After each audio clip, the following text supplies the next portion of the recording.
wabarakatuh. Waalaikumsalam warahmatullahi wabarakatuh. Alhamdulillahilladzi arsala rasulahu bil huda wa dinil haq liyudhhirahu 'ala dini kullihi wa kafaa billahi shahida. Asyhadu an la ilaha illallah wa asyhadu anna Muhammadan abduhu wa rasuluh. Rabbi shrah li sadri wa yassir li amri wahlul 'uqdatam min lisani yafqahu qawli. Amin. Amma ba'd. Yang terhormat Kepala Sekolah SMP Negeri 1 Ngingsing Ibu Trisari Hidayah Yulisanti MPD, yang saya hormati Ibu beserta Bapak Guru calon guru penggerak angkatan 11 SMP Negeri 1 Ngingsing serta rekan-rekan yang saya cintai dan saya banggakan. Pertama dan terutama marilah kita panjatkan puja dan puji syukur kehadirat Ilahi Rabbi yang telah melimpahkan rahmat, memberikan kita nikmat sehat, sehingga pada siang hari ini kita bisa menghadiri acara diseminasi budaya positif modul 1.4 calon guru penggerak angkatan 11 SMP Negeri 1 Ngingsing Jumat 23 Agustus 2024 tanpa ada halangan suatu apapun. Kedua kalinya sholawat serta salam senantiasa dihaturkan pada junjungan kita Nabi Agung Muhammad Sallallahu Alaihi Wasallam yang telah membawa risalah hidup Islam pada kita semuanya, dan mudah-mudahan kita termasuk umatnya yang nanti akan mendapatkan syafaat di yaumil akhirat. Amin, amin, amin, amin ya rabbal alamin. Bapak Ibu hadirin yang saya hormati, sebelum acara diseminasi budaya positif calon guru penggerak angkatan 11 SMP Negeri 1 Ngingsing tahun 2024 kita mulai, akan kami bacakan susunan acara sebagai berikut. Acara yang pertama pembukaan, acara yang kedua sambutan kepala sekolah SMP Negeri 1 Ngingsing, acara yang ketiga doa, acara yang keempat adalah acara inti diseminasi budaya positif. Acara yang kelima umpan balik dan tanya jawab, dan acara yang keenam penutup atau kesimpulan. Marilah kita buka acara pada siang hari ini dengan bacaan basmalah bersama-sama. Bismillahirrahmanirrahim. Mudah-mudahan Allah meridhai dan memberikan kelancaran kegiatan kita pada siang hari ini sampai paripurna nanti. Bapak Ibu hadirin yang saya hormati, acara yang kedua sambutan kepala sekolah SMP Negeri 1 Ngingsing kepada Ibu Trisari Hidayah Yulisanti MPD dipersilakan. Assalamualaikum warahmatullahi wabarakatuh. Waalaikumsalam warahmatullahi wabarakatuh. Alhamdulillah wa syukurillah la haula wala quwwata illa billah. Rabbi sadri wa yassir amri wahlul 'uqdatam min lisani yafqahu qawli. Amma ba'du. Bapak Ibu yang saya hormati, wabil khusus CGP angkatan 11 dari SMP 1 Ngingsing, Ibu Anita Sari, Ibu Isatu Nasihat, dan Ibu Rizka yang saya hormati, mari Bapak dan Ibu semuanya, kita siang hari ini sampai saat ini masih diberikan sehat dan sempat mengikuti kegiatan diseminasi ini. Kalau keadaan sehat walafiat tak berat suatu apa, kita syukuri Bapak Ibu ya. Alhamdulillah. Salawat dan salam semoga tetap tercurah pada junjungan Nabi Agung Muhammad Sallallahu Alaihi Wasallam yang sangat kita nantikan besok syafaatnya di yaumil akhir. Amin. Bapak Ibu, sungguh berbahagia hari ini ketika teman kita akan mendeseminasikan tentang budaya positif modul 1.4. Pernah temirip ya? Sudah pernah dengar belum budaya positif?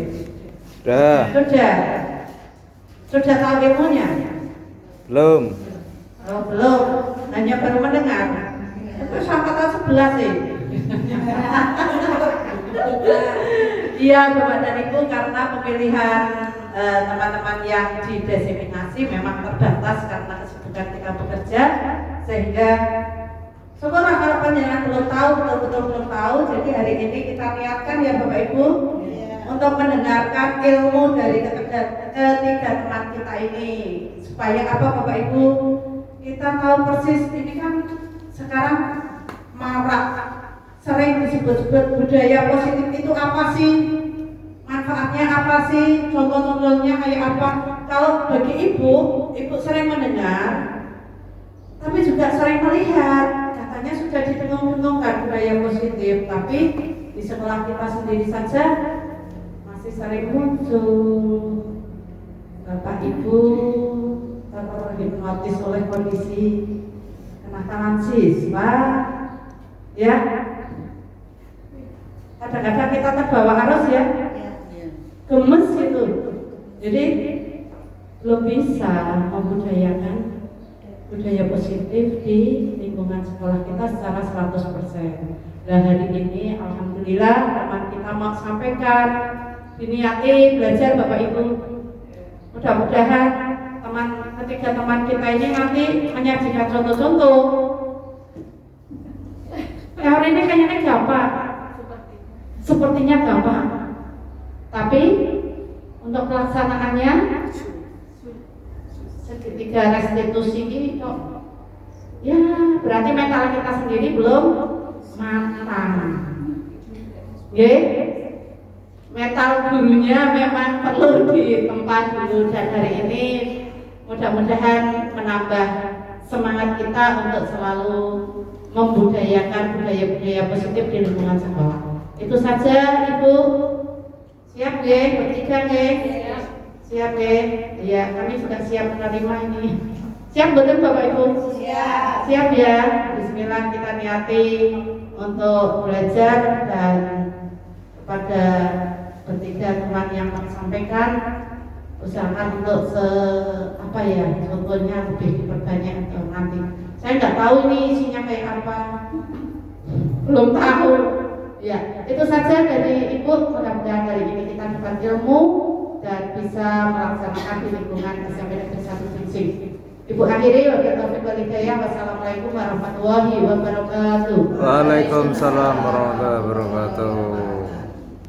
Sampaikan kepada Ibu Rizalida Yudhisanti MPD yang telah memberikan sambutan dan memberikan motivasi kepada kita semuanya, sehingga kita bisa mengambil nanti ilmu yang bermanfaat pada siang hari ini dari teman-teman calon guru penggerak kita. Bapak Ibu hadirin yang saya hormati, acara yang ketiga doa kepada Bapak Udipun SPDI, persilahkan untuk memimpin doa.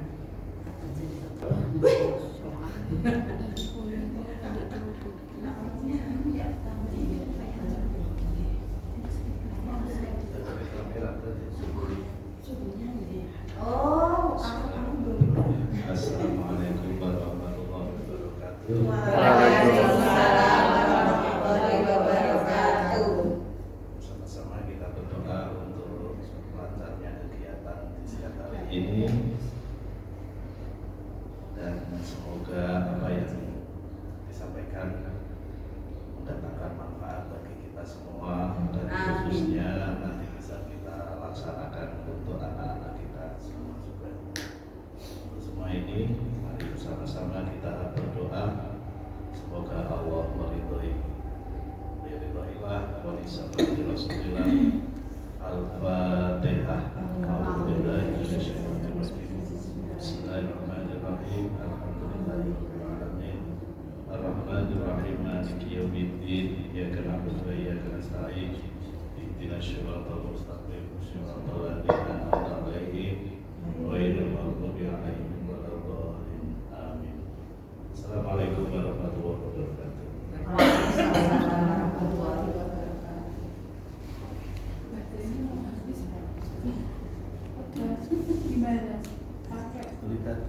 Disampaikan kepada Bapak Ibu SPDI yang telah memimpin doa pada siang hari ini.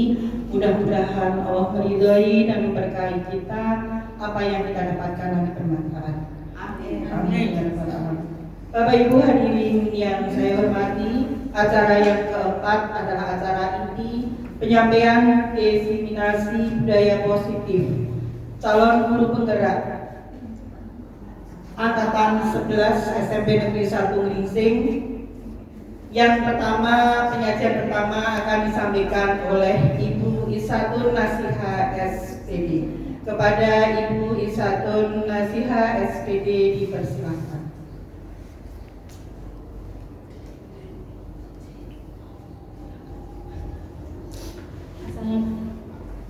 Assalamualaikum warahmatullahi wabarakatuh. Terhormat Ibu Ida dan rekan-rekan sekalian, Bapak Ibu guru yang saya sayangi. Kita di sini santai saja nih, karena kita juga lesehan ini. Kita di sini saling sharing saja, jangan tegang. Kita saling sharing saja. Nanti kalau saya juga tegang nanti biar tegang. Ya, berikan tepuk ya.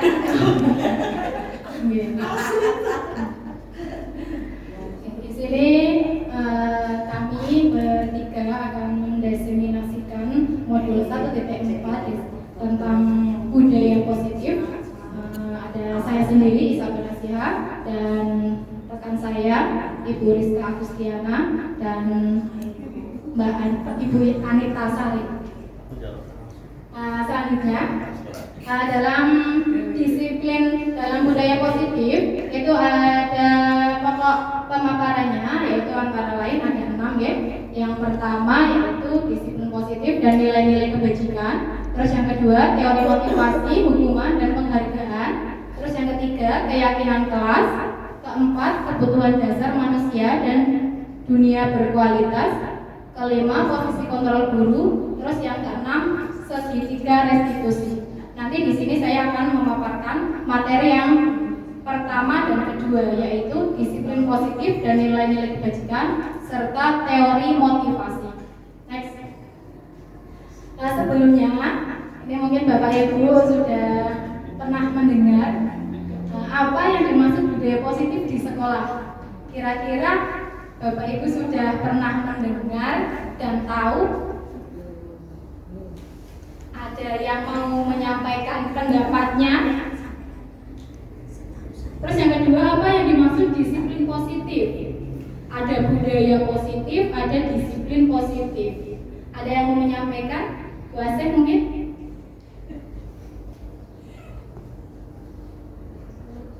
Setahu saya yang dimaksud dengan budaya positif itu segala perilaku yang sifatnya positif yang ada di sekolah. Berarti ini kebaikan yang dilakukan oleh baik itu siswa, guru, TU dan kepala sekolah yang dilakukan di sekolah yang mencerminkan sikap-sikap positif.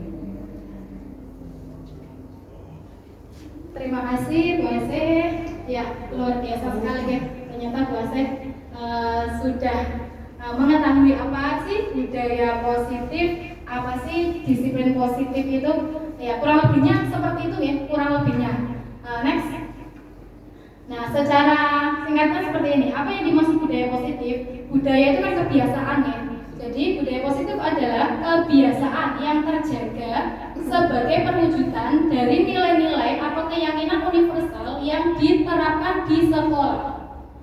Jadi budaya atau kebiasaan positif itu yang berkaitan sama nilai-nilai keyakinan yang mereka yakini. Terus yang dimaksud disiplin positif itu apa sih? Disiplin positif adalah menumbuhkan disiplin yang didorong dalam diri anak tanpa hukuman dan penghargaan.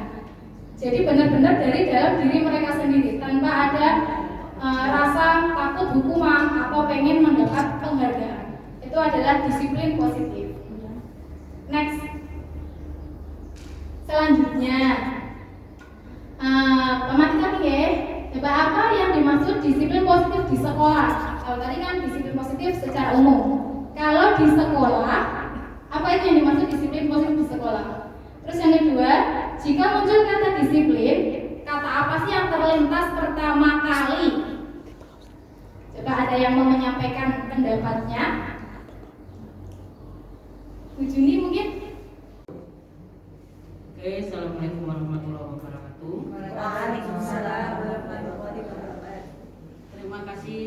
usaha saya akan menyampaikan tentang disiplin positif yang ada di sekolah. Disiplin positif di sini berarti kan menginginkan kepada peserta didik atau siswa untuk melaksanakan segala aturan yang ada di lingkungan sekolah, di mana siswa ini tidak ada pandang bulu, dalam artian tidak ada si A anaknya siapa, si B anaknya siapa untuk memiliki apa ya istilahnya perbedaan, tapi semua siswa untuk menerapkan disiplin yang ada di lingkungan sekolah. Contohnya setiap hari Senin siswa untuk mengikuti upacara bendera. Berarti di sini kan ditekankan semuanya ya.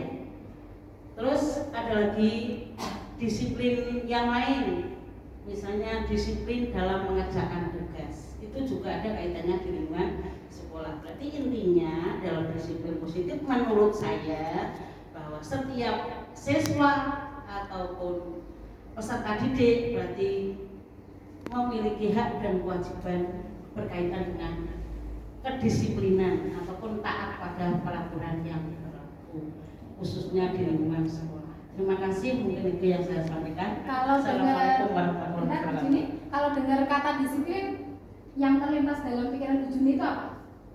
Disiplin itu Satu kata aja. oh disiplin hanya satu kata. Enggak, yang terlintas dalam pikiran benak Bu Juni itu apa kalau dengar kata disiplin? Oh disiplin berarti harus keras. Disiplin itu keras. Keras. Saya keras. Apa yang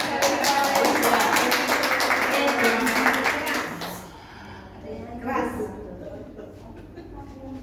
ada yang lain mau menambahi? Kalau menurut saya, menurut Ibu, disiplin itu yang terlintas di otak saya. Kalau disiplin berarti teratur.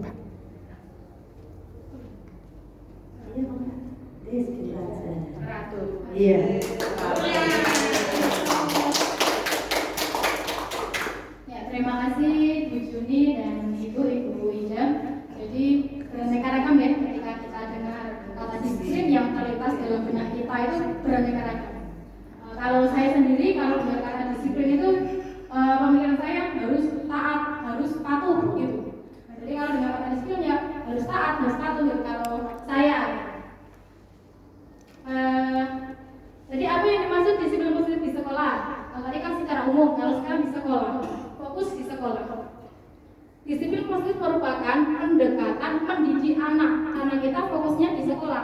Jadi fokusnya mendidik anak untuk melakukan kontrol diri dan pembentukan kepercayaan diri, sehingga mereka bertanggung jawab terhadap apa yang dilakukan. Karena mereka mendasarkan tindakan mereka pada nilai-nilai kebajikan universal. Jadi yang mereka lakukan itu sesuai dengan nilai-nilai kebajikan. Gitu. Itu disiplin positif di sekolah. Selanjutnya, dari tadi kan disiplin positif itu berkaitan dengan nilai-nilai kebajikan. Apa sih nilai-nilai kebajikan itu? Nilai-nilai kebajikan itu sangat banyak nih Bapak Ibu. Di sini ada 6. Dari 6 ini nanti ada poin-poinnya, ada elemen-elemennya. Yang sering kita jumpai yang pertama ini, profil pelajar Pancasila. Ada yang kedua, Ibu Primary Years Program. 3, 9 pilar karakter. Ada yang keempat, petunjuk seumur hidup dan keterampilan hidup.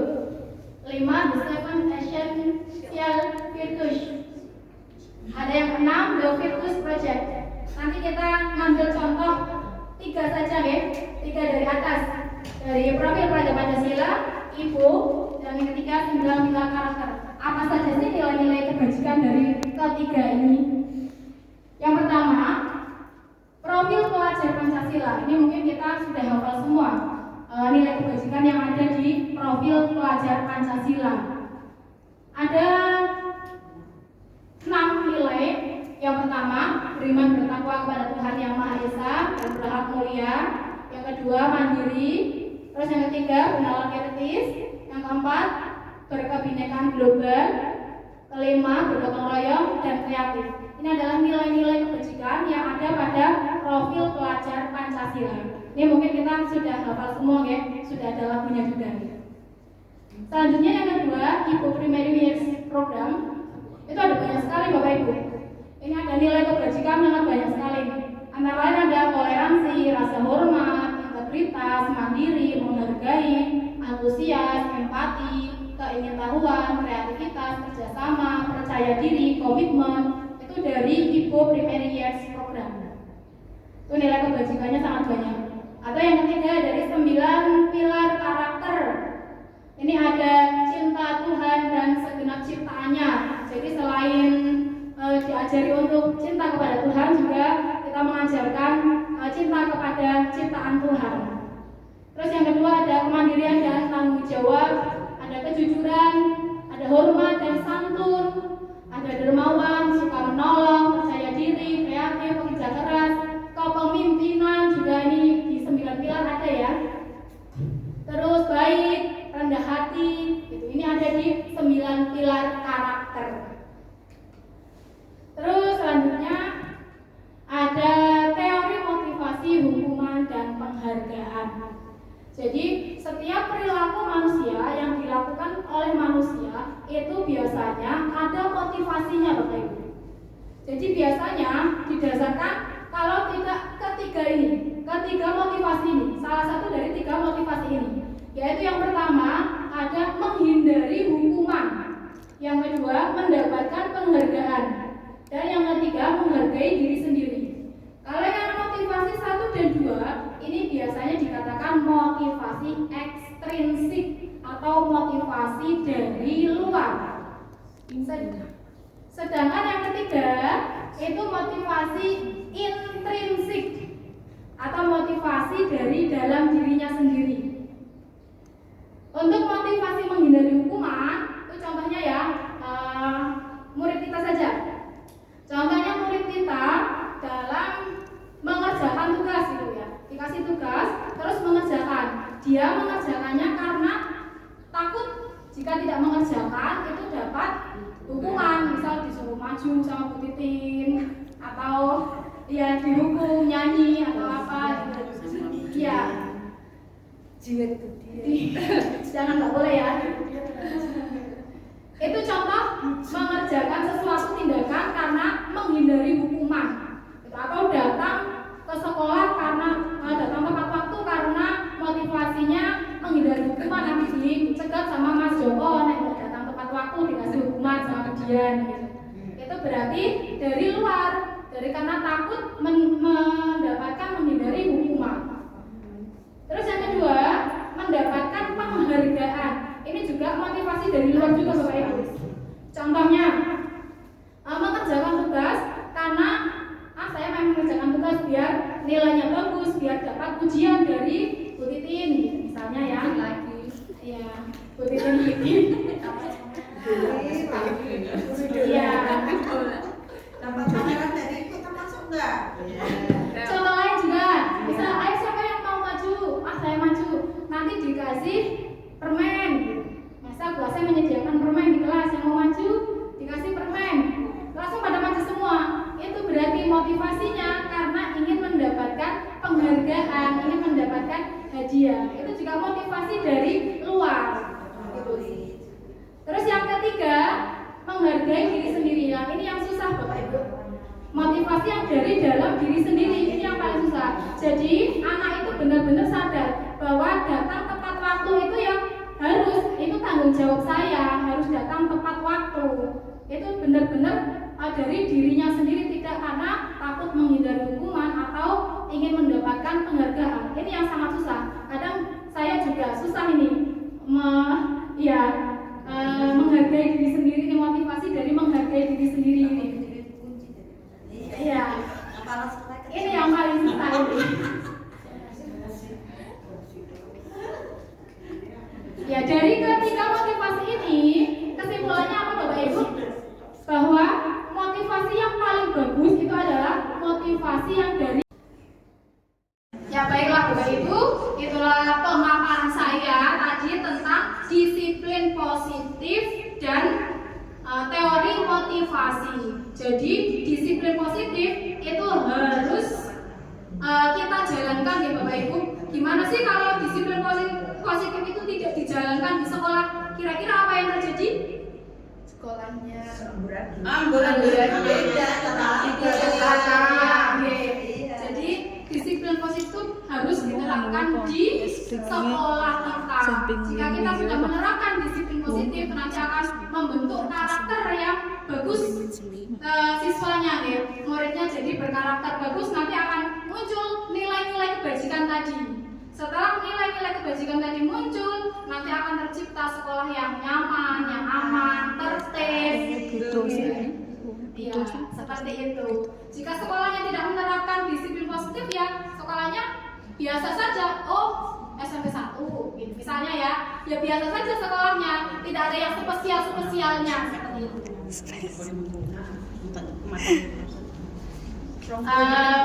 Mungkin itu saja pemaparan dari saya nih. Nanti materi selanjutnya akan disampaikan oleh Bu Anita Sari. Kepada saya akhiri, wassalamualaikum warahmatullahi wabarakatuh. Waalaikumsalam warahmatullahi wabarakatuh. Assalamualaikum warahmatullahi wabarakatuh. Waalaikumsalam warahmatullahi wabarakatuh. Masih semangat ibu-ibu? Semangat. Jam krusial ya. Karena sudah mulai keroncongan. Nanti kita akan ada hidangan dari Ibu Rizka dan Bu Sika, ibu-ibu semuanya. Siap. Ice breakingnya nanti karena oh sekarang ibu? Yeah. Oh oke. Kalau mau sekarang kita main ice breaking yang sebentar saja. Berdiri. Kebalikan katanya. Kebalikan kata ya. Kebalikan kata. Kalau panjang kebalikannya pendek. Kalau besar kita pakai gerakan. Berarti kalau saya bilang panjang berarti Pendek. Iya. Kalau saya bilang pendek Panjang. Kalau saya bilang besar Kecil. Kalau saya bilang kecil Besar. Mari kita coba. Kita coba dengan yang pelan. Panjang. Ayo. Konsentrasi jam krusial. Ulangi. Panjang. Pendek. Pendek. Panjang. Panjang. Pendek. Panjang pendek. Pendek. Pendek panjang. Panjang. Panjang panjang. Pendek. Pendek panjang. Panjang. Pendek pendek. Panjang. Sudah cukup gitu. Terima kasih.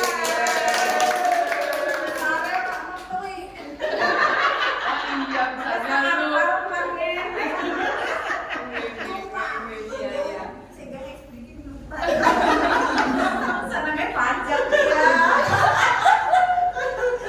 Baik, kita lanjutkan ke materi yang kedua nih Bapak Ibu, Ibu-ibu.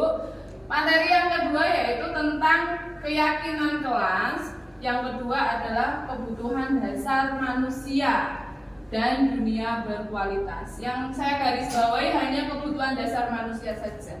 Oke, selanjutnya nah ini ada keyakinan kelas. Sebenarnya keyakinan kelas untuk semakin kesini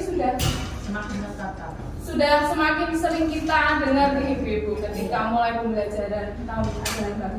Apa itu keyakinan kelas?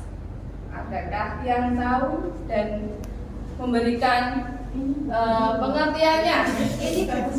Bu Titi, Bu Ani, tapi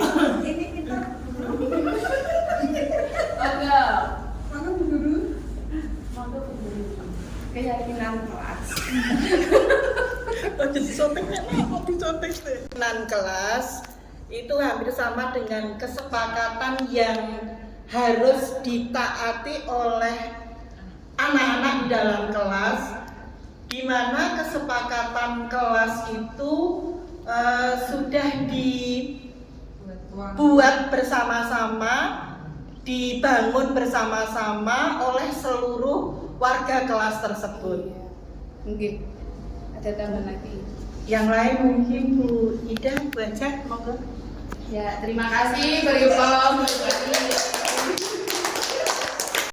Kesepakatan bersama dari satu kelas. Adakah tambahan? Bu Nur Hidayati.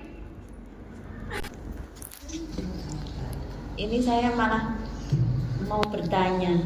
Jangan bertanya. Pertanyaannya nanti. Keyakinan kelas, dari kata yakin itu berarti keluar dari dalam hati nurani sendiri. Nah, ini mungkin diharapkan tidak hanya kesepakatan. Kalau kesepakatan kan ide bersama. Kalau keyakinan kan beri semua siswa, masing-masing siswa itu yakin. Mungkin seperti itu. Iya. Mungkin ada tambahan dari Bu Dian Ekawati, silahkan. Lempar kata. Baik.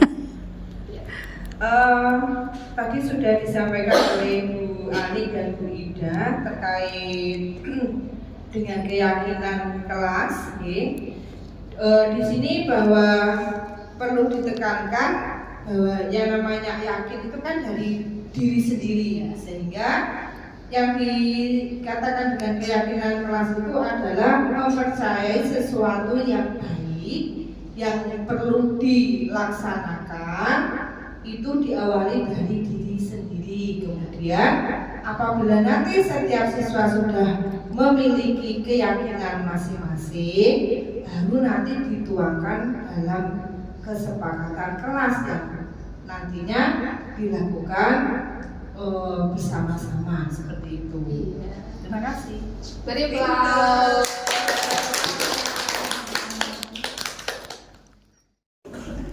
Terima kasih untuk Bu Ani, Bu Nur Hidayati dan Bu Dian. Betul, keyakinan kelas itu adalah menumbuhkan dari dalam diri siswa masing-masing. Masih ada kaitannya dengan motivasi yang ada di materi 1 deh, Ibu-ibu.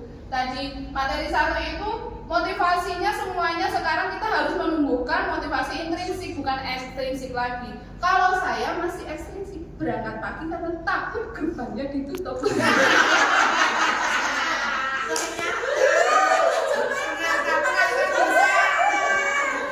Begitu.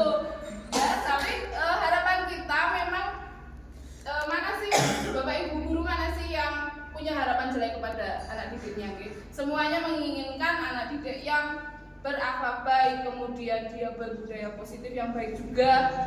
Motivasi dari dalam dirinya tumbuh secara tanpa dipaksa oleh orang lain gitu ya. Sama seperti halnya apa itu sih keyakinan kelas. Keyakinan kelas itu ya, mari kita lihat. Iya. Ini nih, keyakinan kelas adalah nilai-nilai universal, nilai-nilai umum yang lebih besar yang telah disepakati bersama, begitu. Jadi biasanya kita lakukan di awal tahun ajaran baru. Mengapa keyakinan kelas? Mengapa tidak peraturan kelas saja? Mengapa keyakinan kelas bukan peraturan kelas sekarang? Kalau dulu masih ada peraturan kelas gitu. Kalau sekarang kita merubah bahasanya ke dalam bentuk keyakinan kelas. Adakah yang mau berpendapat tentang saya? Pertanyaan kepada Ibu ya. Ini ngarang. Enggak apa-apa.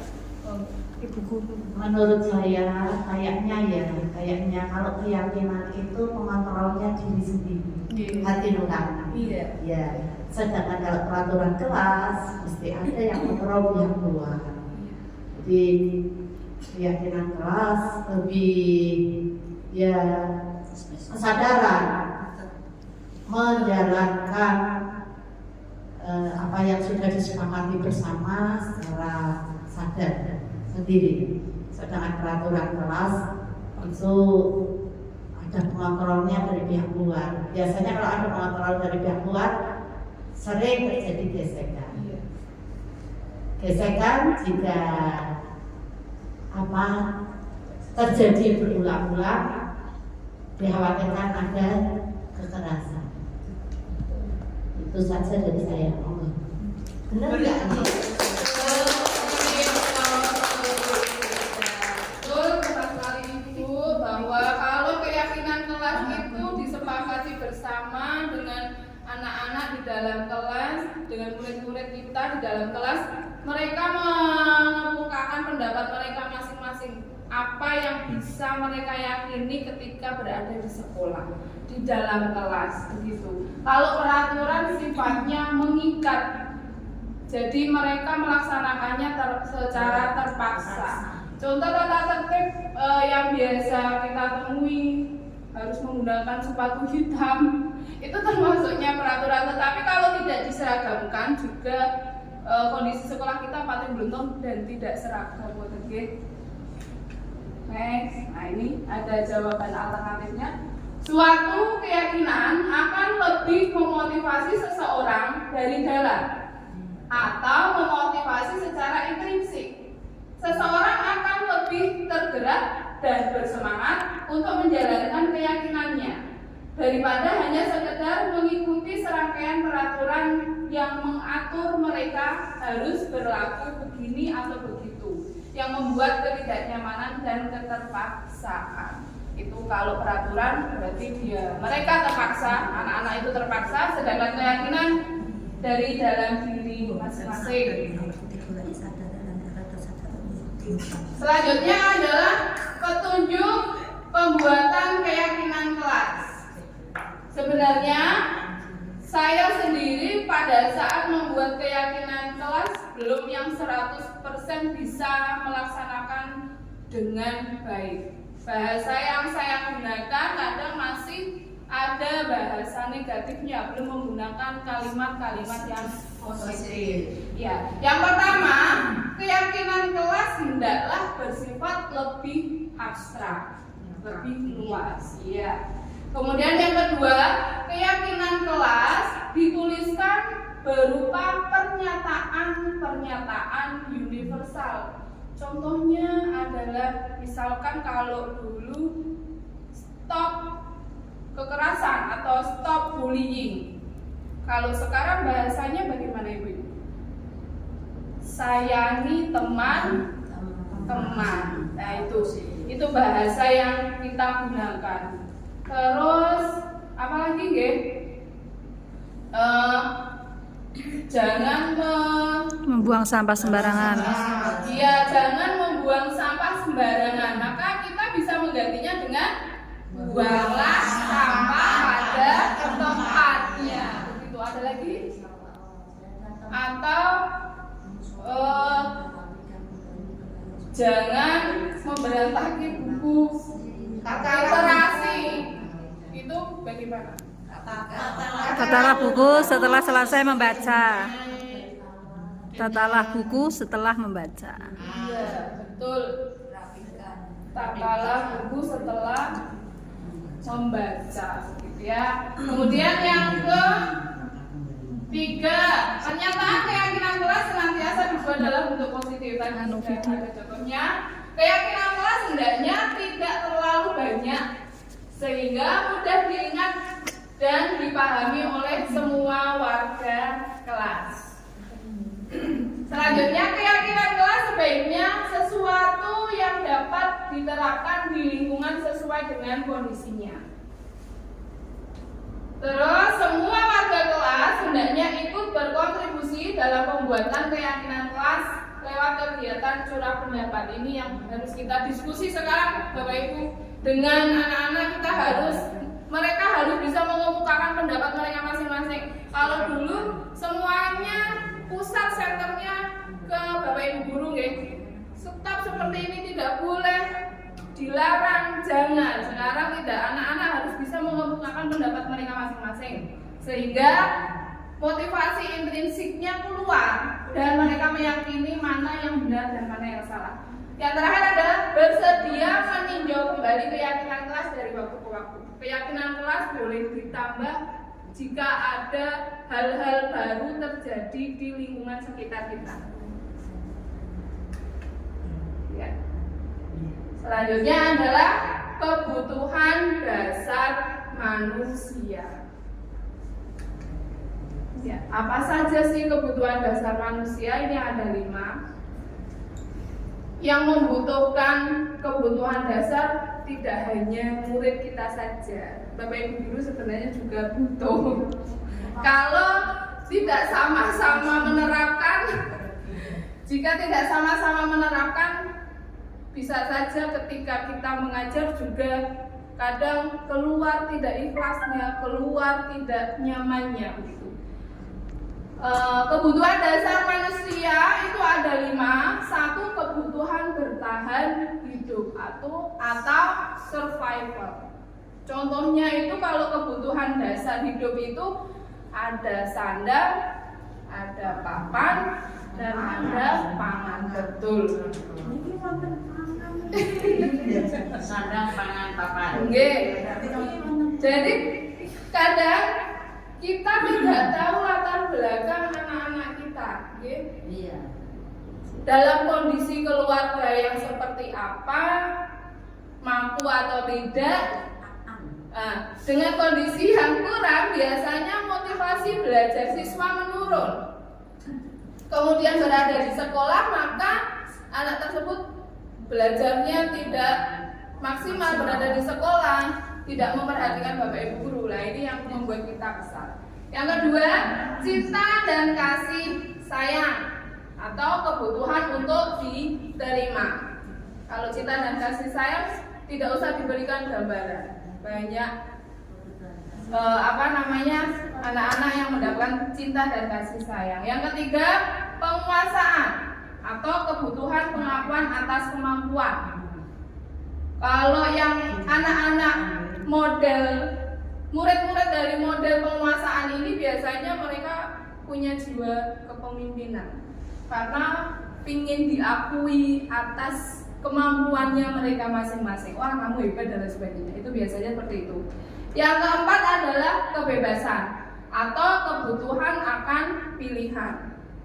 Kalau sekarang yang saya temui Bapak Ibu di kelas 7G itu ada anak yang susah sekali duduk.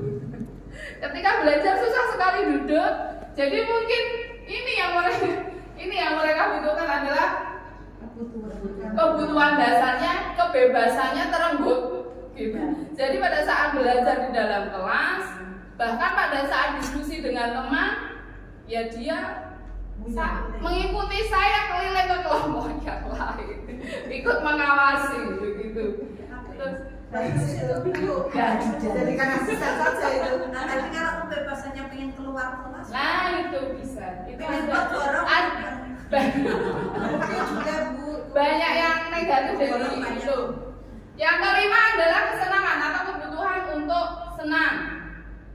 Kalau ya biasanya kan kalau dari dulu saya sukanya sama guru ini, jadi ketika masuk pelajaran itu dia baik-baik saja. Saya tidak suka dengan ibu guru itu.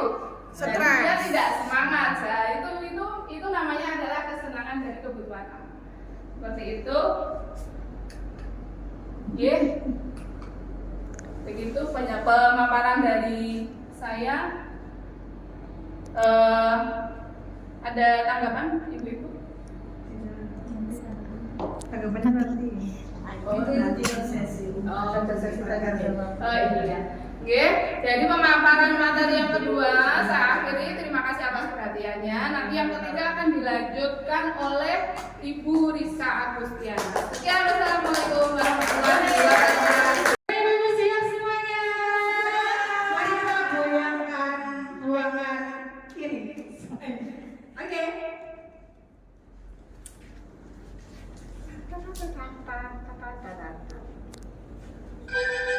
Five, four, 3, 2.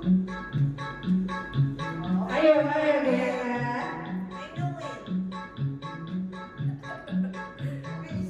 Kepalanya digoyang, ibu-ibu semuanya. Ayo putar-putar.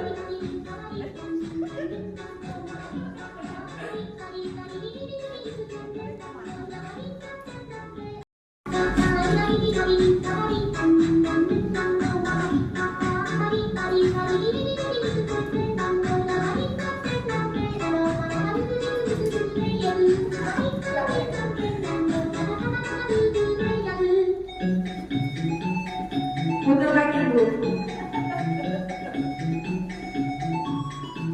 nyawangan.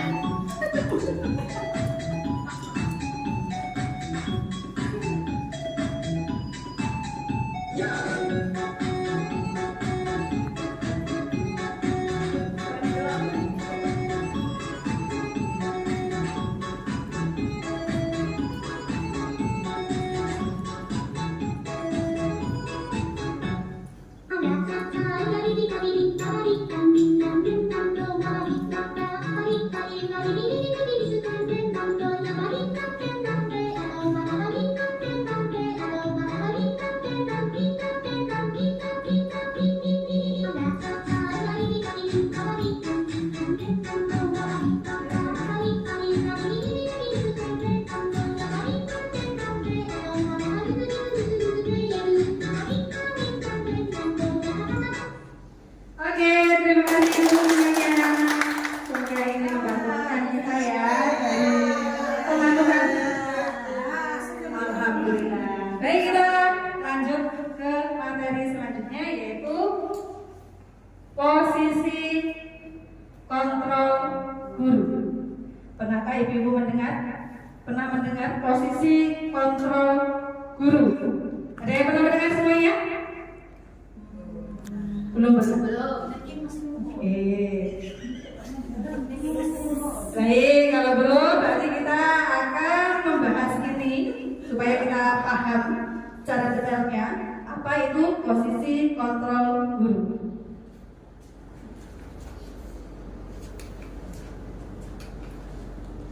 Nah, ini ibu-ibu, posisi kontrol guru itu ada 5. Yang pertama adalah sebagai penghukum. Ini yang sering kita jumpai ya zaman dulu, tapi sekarang jangan sampai ada penghukum secara fisik. Oke, kemudian yang kedua adalah pembuat rasa bersalah. Pikiran itu mikir, oh saya melakukan seperti ini itu salah atau tidak ya, betul atau tidak ya. Kemudian yang ketiga kita posisikan diri sebagai teman. Nah, untuk selanjutnya pemantau dan yang terakhir adalah sebagai manajer. Seperti apakah posisi kontrol guru dari 5 itu? Mari kita bahas satu-satu. Posisi yang pertama adalah sebagai penghukum. Di sini seorang guru, seorang penghukum bisa menggunakan hukuman fisik maupun verbal. Verbal ini berarti menggunakan apa ibu-ibu? Kata-kata, kata-kata yang menyakiti anak itu sekarang jangan melakukan hukuman yang seperti itu. Kemudian ada suaranya biasanya tinggi. Ayo siapa di sini yang pernah? Wah, hampir suara matematika. Harus semangat kita. Betul, semangat, tapi bagus ya. Dengan suara yang keras itu kan malah bagus ibu-ibunya enggak? Biar anak-anak malah tidak ngantuk. Takut ya, orang takut ya. Kemudian dengan bahasa tubuh, dengan mata melotot. Siapa yang pernah mata melotot? Boleh tidak? Tidak boleh. No, oke, tidak boleh. Kemudian dan jari menunjuk menghadap. Kamu ya. Jangan ya. Mari kita hindari yang seperti itu. Kemudian hasilnya mungkin murid itu akan marah atau dendam terhadap kita. Ya enggak? Ya. Oke, kemudian juga akan bersifat agresif. Bisa jadi sesudah kembali duduk, murid tersebut akan mencoret-coret bukunya karena dia itu merasa malas, terus marah kepada gurunya yang telah menghukum dia. Dia mencoret-coret buku sebagai pelampiasan. Oke, kemudian ada yang lebih buruk lagi. Sepulang sekolah murid melihat motor atau mobil dari bapak ibu bisa digebeskan. Pernah ya? Kalau yang terjadi di kita pernah nggak seperti itu bapak? Oh ada. Ada. Apa lucu nih? Contohnya seperti apa? Yang di bawahnya kok gak ini sore ini? Standar. Orang standar. Pentil. Businya diapain? Ditunggah kayak jadi orang di starter. Oh, seperti itu. Tapi lo pilih buju nih. Oh iya. Oh, ternyata ada juga yang seperti itu. Berarti sebelumnya bujuni itu ya seperti itu ya. Jadi anaknya merasa marah sama bujuni mungkin ya. Serem namanya. Wah, serem ya bujuni serem. Ada lagi mungkin pengalaman yang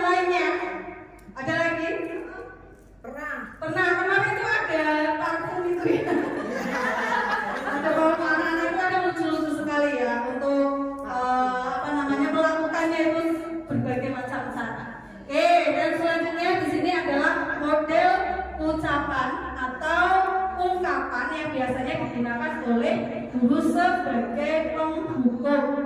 Patuhi aturan saya atau awas ya. Awas ya. Berarti kata awas ini apa ibu-ibu? Kita memberikan apa ini? Awas ya. Ancaman. Ancaman, betul sekali. Ancaman. Tidak boleh ya ibu-ibu ya. Yang selanjutnya kamu selalu saja salah ya.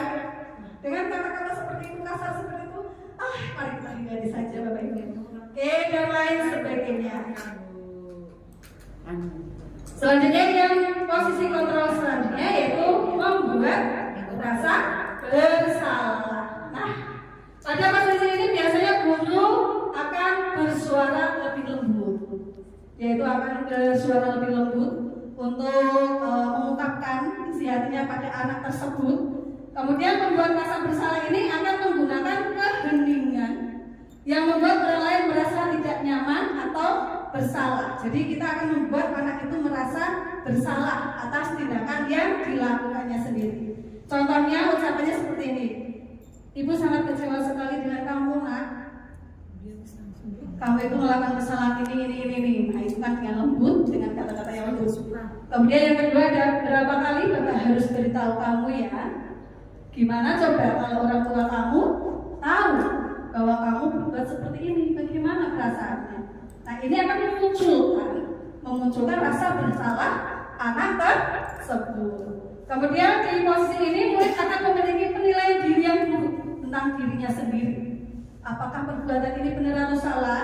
Nah, itu akan memunculkan perasaan yang perasaan yang bersalah atas mereka sendiri. Posisi kontrol yang selanjutnya adalah kita memosisikan diri sebagai teman. Kita ya kadang ada waktunya untuk memposisikan kita sebagai teman ya, tapi ya jangan berlebihan. Oke, guru pada posisi ini tidak akan menyakiti murid, namun akan tetap berupaya mengontrol murid melalui persuasi. Posisi teman pada guru bisa negatif ataupun positif. Positif di sini berupa hubungan baik yang terjalin antara guru dan murid. Ayo nak. Jangan kebablasan. Iya, jangan kebablasan. Asal jangan kebablasan. Ayolah, bantulah Bapak. Tolong, itu biasa seperti itu. Kita memosisikan diri sebagai teman. Ayo, ingat tidak bantuan Bapak Ayo, ingat tidak bantuan Bapak selama ini. Ya sudah, kali ini tidak apa-apa. Nanti ibu bantu selesaikan masalahnya seperti itu.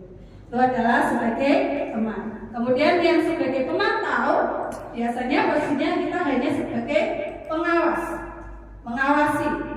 Pemantau ini biasanya ada aturan-aturan dan konsekuensi yang diberikan pada anak tersebut. Peraturannya apa? Sanksi apa? Konsekuensinya seperti apa kalau kamu melakukan seperti ini? Nah, ini adalah sebagai pemantau. Dan posisi kontrol guru yang terakhir adalah sebagai manajer. Di sini manajer itu posisinya berbuat sesuatu bersama dengan murid, mempersilahkan murid mempertanggungjawabkan perilakunya, kemudian mendukung murid agar dapat menemukan solusi dan permasalahannya. Di manajer ini murid tidak diajak untuk menganalisis kebutuhan dirinya. Jadi kita mengajak murid untuk memenuhi kebutuhannya. Kamu itu sebenarnya melakukan itu karena apa? Nah, ini sebagai manajer. Apa yang kita yakini? Berarti kita memberikan keyakinan kelas. Mengingatkan tentang keyakinan kelas yang telah disepakati bersama, yang telah dibuat di dalam kelas itu. Lah kalau kamu berbuat seperti ini, apakah kamu ingat keyakinan kelas yang telah kita sepakati sebelumnya? Nah, itu merupakan posisi kontrol sebagai manajer. Kesimpulan dari posisi kontrol di sini hasilnya, dari posisi manajer murid dapat menjadi pribadi yang mandiri, merdeka, dan bertanggung jawab atas segala perilaku dan sikapnya, yang pada akhirnya dapat menciptakan lingkungan yang positif, nyaman, dan aman, sehingga tujuan pembelajaran yang telah kita inginkan bisa tercapai secara maksimal. seperti itu. Jadi kita harus menciptakan suasana kelas yang aman, nyaman, dan berpusat pada peserta didik sesuai dengan kebutuhan mereka. Kemudian tujuan akhir dari 5 posisi kontrol ini yaitu pencapaian posisi manajer, di mana di posisi inilah murid dapat menjadi pribadi yang mandiri, merdeka, dan bertanggung jawab atas segala perilaku yang telah diperbuatnya. Itu adalah kesimpulan dari posisi kontrol. Oke, kita lanjut ke segitiga restitusi. Pernahkah ibu-ibu melaksanakan segitiga restitusi? Pernah.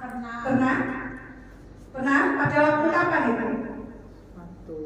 Di saat anak salah. Di saat anak melakukan kesalahan. Sebelumnya pernah mendengar ya berarti ya segitiga restitusi apa, langkah-langkahnya itu seperti apa? Kita ulas lagi di sini.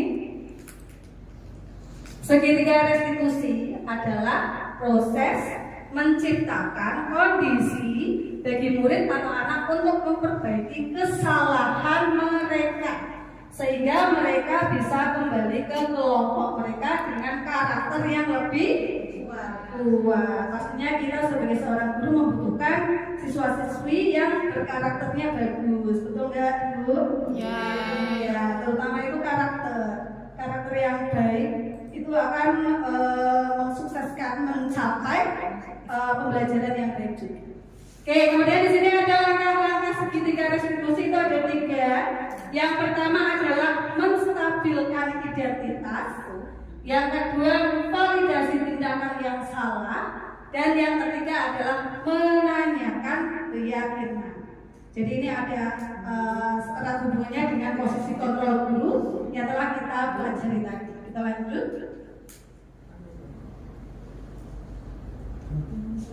Yang pertama adalah menstabilkan identitas.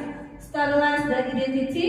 Bagian dasar dari segitiga bertujuan untuk mengubah identitas anak dari orang yang gagal karena melakukan kesalahan menjadi orang yang sukses.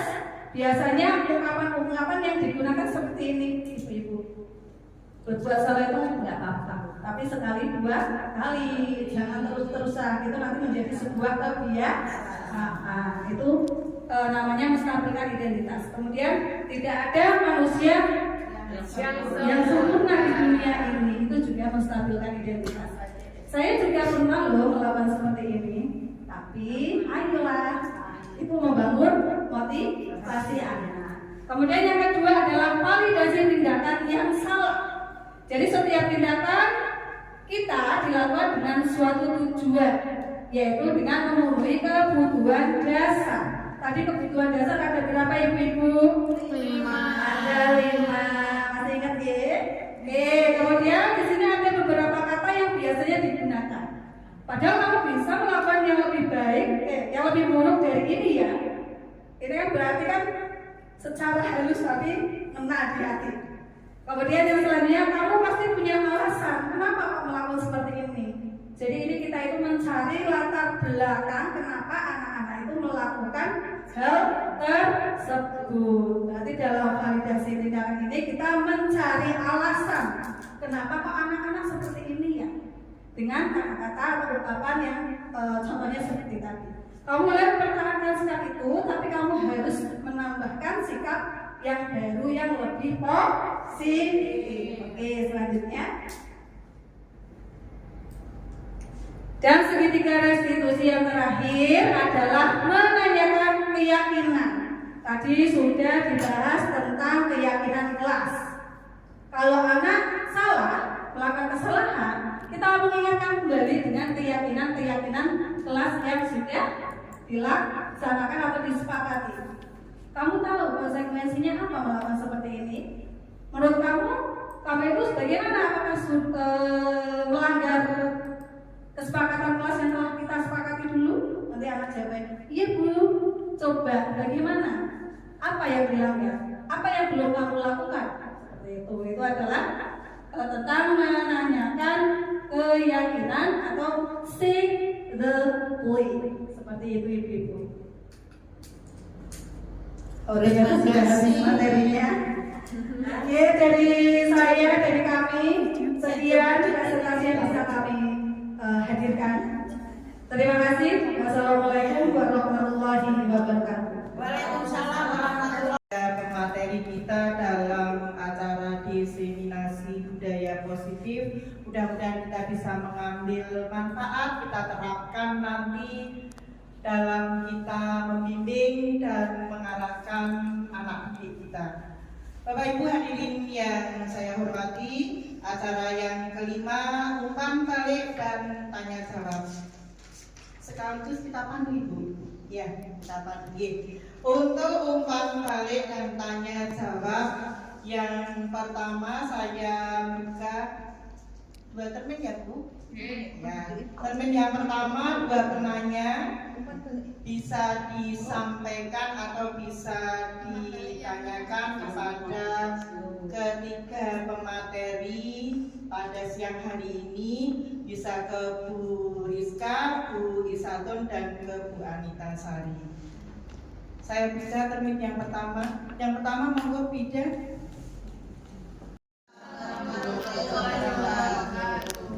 Saya ingin menanyakan di sekolah kita itu banyak anak yang dari latar belakang keluarga, mungkin orang tuanya bercerai, berhubung, atau mungkin ibunya bekerja di luar negeri, TKI atau TKW, sehingga pengasuhan anak hanya pada bapaknya saja atau pada mbahnya. Dan itu membuat anak di sekolah itu banyak yang jadi troublemaker. Nah, tadi disebutkan kita harus saling menyayangi. Rasa sayang itu sebagai kebutuhan dasar. Bagaimana sikap sebagai seorang guru padahal mau menyayangi, gimana melihat anaknya saja kadang selalu membuat ulah, dinasihati baik secara pelan, secara keras kok tidak mempan. Oh, itu PR kita bersama. Mohon masukannya untuk hal ini. Matur suwun. Assalamualaikum warahmatullahi wabarakatuh. Menjelaskan atau menjawab Bu Sari, Bu Siha, jadi aku langsung ya. Penanya yang kedua, Ibu Asih, Juli monggo. Terima kasih waktu yang sudah diberikan kepada saya. Saya ingin bertanya, nanti saya tujukan ke Ibu Rizka, terutama untuk segitiga restitusi. Tadi penyampaian materinya sudah bagus sekali, gamblang, dan ini semoga menjadi motivasi bagi kita untuk melaksanakan segitiga restitusi di kelas atau di sekolah kita. Yang saya tanyakan ini terutama mungkin saya ya, karena kelasnya atau muridnya itu banyak. Terus yang kedua yaitu jumlah jam mengajarnya juga banyak. Kami ini kesulitan dalam mengadakan restitusi terhadap anak segitiga restitusi itu. Yang saya tanyakan di sini mungkin kita bisa sharing atau mungkin dari Bu Rizka bisa memberi gambaran itu bagaimana caranya kita mengadakan atau melakukan restitusi terhadap anak itu. Yang pertama agar anak itu tidak malu ya, terutama di sini kalau jam-jam pelajaran kan tidak mungkin. Terus waktunya itu kapan dan langkah yang tepat itu bagaimana?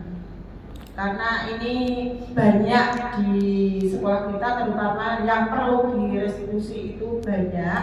Terus bagaimana waktu yang seharusnya kita lakukan? Terima kasih.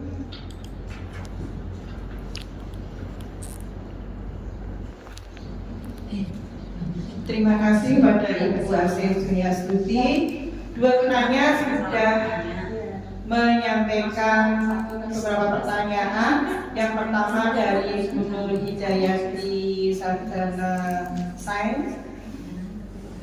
Ditujukan untuk siapa Ibu? Pertanyaan yang pertama. Bu Anita Sari. Bu Anita Sari. Monggo Bu Anita Sari tentang bagaimana sikap kita sebagai seorang guru untuk menyayangi anak-anak yang troublemaker tadi ya Ibu ya.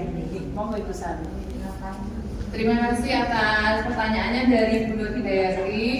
Betul sekali. Ketika anak-anak mengalami broken home dari rumah ya, sudah motivasinya sudah tidak ada dengan mereka dari rumah itu. Kalau sudah melihat kondisi orang tua yang sudah berpisah, walaupun masih sehat semua berpisah, tetapi kan anak-anak inginnya melihat bapak dan ibu berada dalam satu rumah begitu.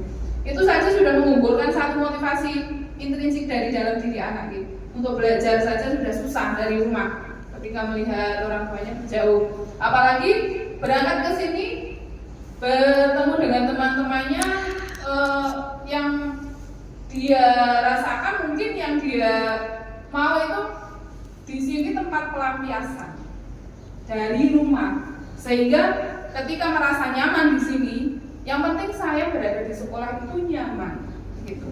Solusinya bagaimana? Mari ayo kita bersama-sama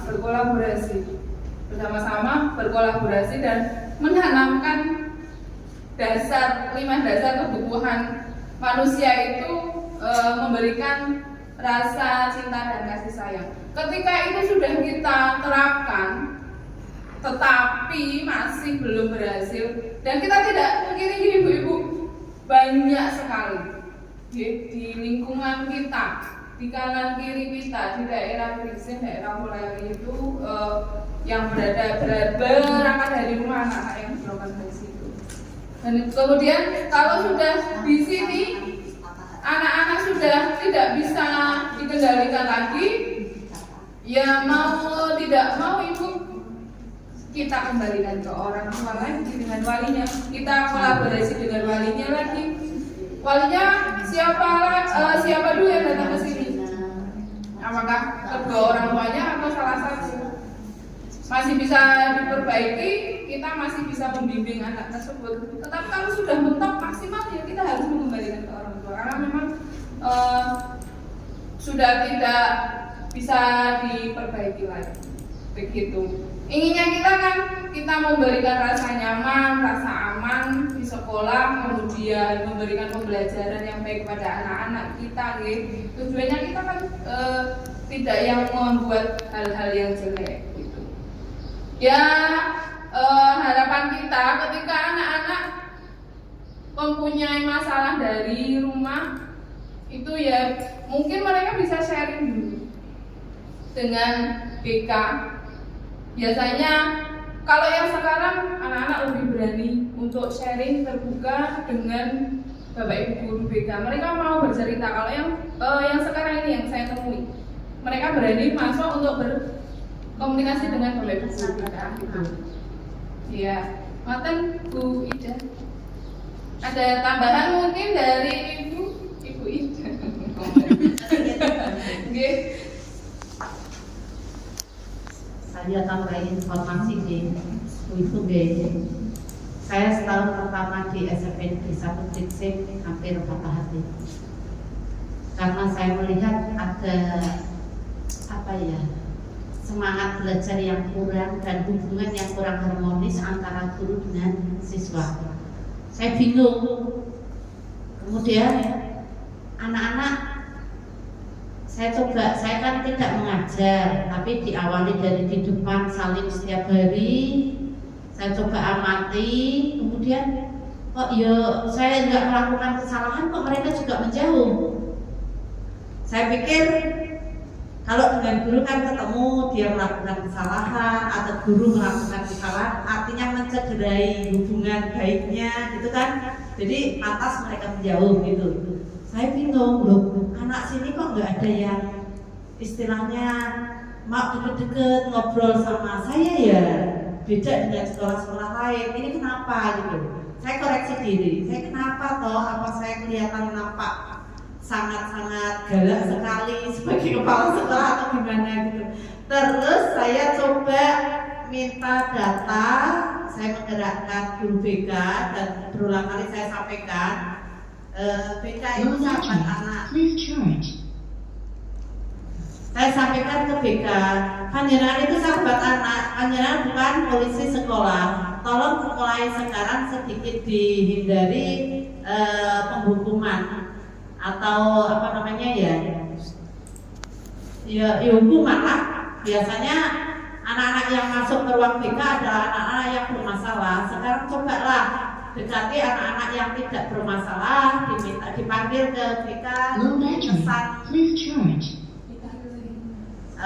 kesan apa namanya, kesan BK itu polisi sekolah biar hilang gitu. Terus saya minta data, ternyata Bapak Ibu, saya ternganga Bapak Ibu, Bu-ibu, saya ternganga.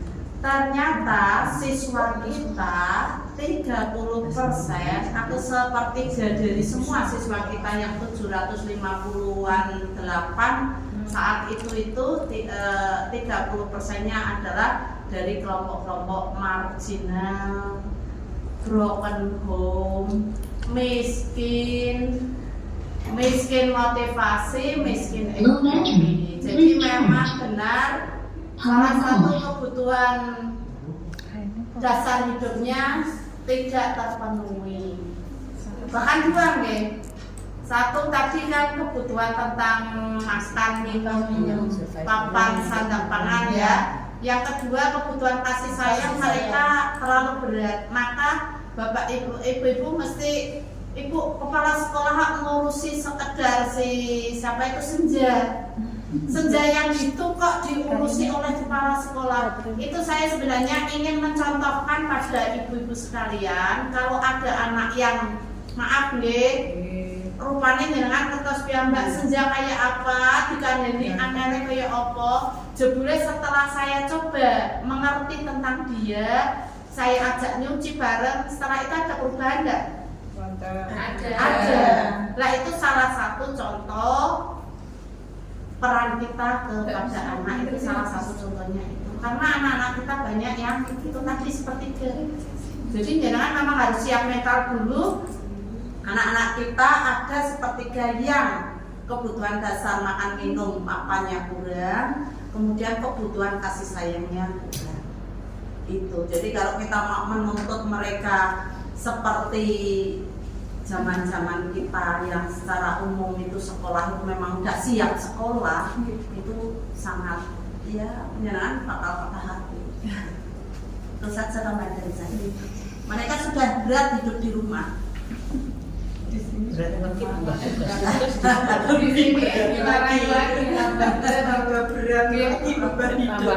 tele nanti.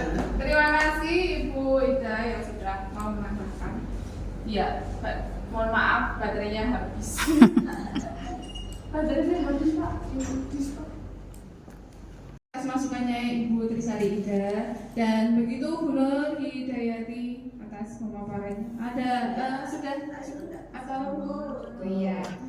Berikutnya dari pertanyaannya Bu Ase akan disampaikan oleh Ibu Rizka Agustiana.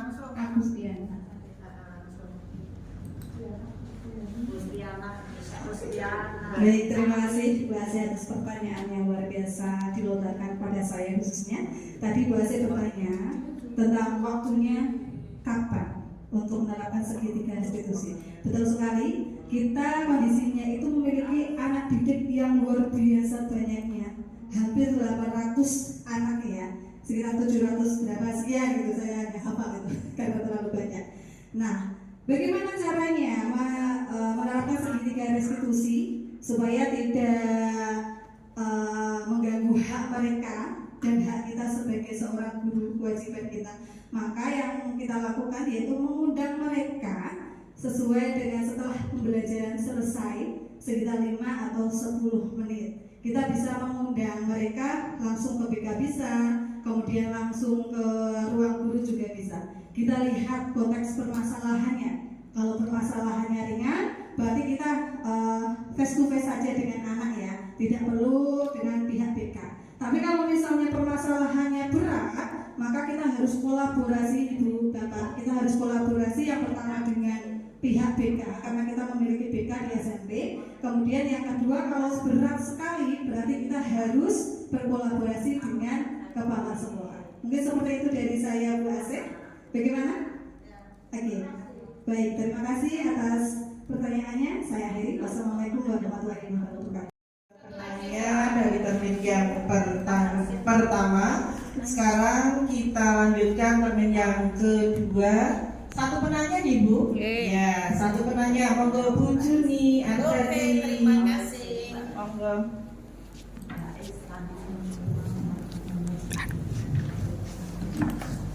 Terima kasih untuk Ibu pembawa acara. Baik, saya mau bertanya kepada Bu Siha. Tadi sudah memberikan penjelasan atau pemaparan tentang disiplin positif dan keyakinan positif, keyakinan kelas di antaranya. Dengan adanya apa yang sudah disampaikan sama Bu Siha tadi, dengan tetes, titis, dan mentes, bisa didengar oleh kita semua sebagai pendengar setia. Baik, saya akan mau bertanya berkaitan dengan disiplin positif atau budaya positif. Di sekolah kita sudah melaksanakan dengan adanya budaya positif. Namun ada kalanya kadang-kadang ada siswa yang masih melenceng. Nah, pertanyaan saya, bagaimana cara membangun budaya positif di sekolah kita agar di sekolah kita itu bisa melaksanakan budaya positif tersebut dengan baik dan bisa dilaksanakan semuanya, tidak hanya siswa tentunya, tapi juga Bapak Ibu guru dan yang lainnya. Terima kasih, mungkin itu yang saya sampaikan. Monggo Bu Siha. Ya, terima kasih Bu Juni atas pertanyaannya. Di sini saya berbagi pengalaman saja ya. Nanti kalau ada tambahan dari Bapak Ibu dipersilakan. Jadi menurut saya cara membangun budaya positif di sekolah itu yang pertama tentunya diawali dari diri kita sendiri ya. Jadi dari diri kita sendiri harus berkomitmen, harus termotivasi, mempunyai motivasi komitmen terhadap budaya positif itu sendiri. Jadi kita harus menjalankan dulu budaya positif tersebut. Contohnya, ketika datang ke kelas, ya kita harus tepat waktu. Ya itu kadang yang susah Refleksi. Iya, ini refleksi saya sendiri. Jadi ketika kita sudah menjalankan disiplin positif itu sendiri, nanti ketika mau mengajak ke yang lain itu juga akan mudah gitu. Kalau diri kita sendiri saja belum menjalankan disiplin positif, gimana mau mengajak anak didik kita, teman-teman kita, lingkungan sekolah gitu. Jadi dari diri kita sendiri dulu, terus nanti kita merambah ke lingkungan sekolah, ke murid kita, seperti itu. Misal ada nilai beriman dan bertakwa. Contoh kegiatannya misal berdoa di pagi hari, membaca Al-Quran. Kita sendiri di situ diam aja ketika anak-anak berdoa, kitanya diam, tidak ikut berdoa malah mainan HP. Berarti dari dalam diri kita belum menjalankan disiplin positif tersebut gitu. Contoh lagi, ada nilai kita membuat keyakinan kelas harus bersikap santun gitu ya. Santun. Ketika udah ke kelas muridnya, waduh, super sekali, langsung emosi, langsung di kelas ya marah-marah gitu. Ya, jadi kita sendiri juga tidak bisa mengontrol kita.